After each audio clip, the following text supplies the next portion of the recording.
முல்லைப்பெரியாறு அணையில் வெடிகுண்டு வைத்துள்ளதாக போலியான செய்தி பரவியதைத் தொடர்ந்து பரபரப்பு ஏற்பட்டது. போலியான செய்தியை தொடர்ந்து காவலர்கள் தலைமையில் பரிசோதனையும் பாதுகாப்பும் பலப்படுத்தப்பட்டுள்ளது. சம்பவத்தில் செய்தி சேகரிக்க சென்ற செய்தியாளர்களை வனத்துறை தடை செய்ததும் எதிர்ப்புகளுக்கு காரணமானது.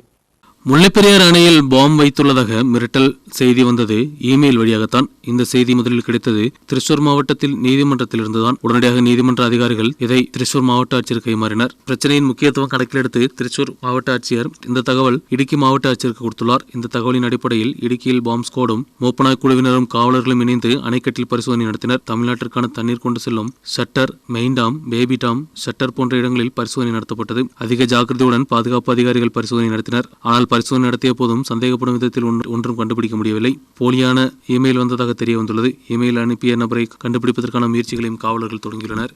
இதற்கிடையே பாம் மிரட்டலின் அடிப்படையில் தேக்கடியில் செய்திகள் சேகரிக்க சென்ற செய்தியாளர்களை வனத்துறை அதிகாரிகள் தடை செய்தது எதிர்ப்புகளுக்கு காரணமாகியது. உயர் அதிகாரிகளுக்கு தெரிவித்த பின்பு செய்தியாளர்கள் உள்ளே சென்றனர். ஆனால் வனத்துறை அதிகாரியான ஜினீஷ்குமார் செய்தியாளர்களை தடை செய்து தரக்குறைவாக பேசியதாக தெரிய வந்துள்ளது. இந்த நடவடிக்கைக்கு எதிராக செய்தியாளர்கள் கடுமையான எதிர்ப்புடன் முன்வந்துள்ளனர். News bureau, Kumily.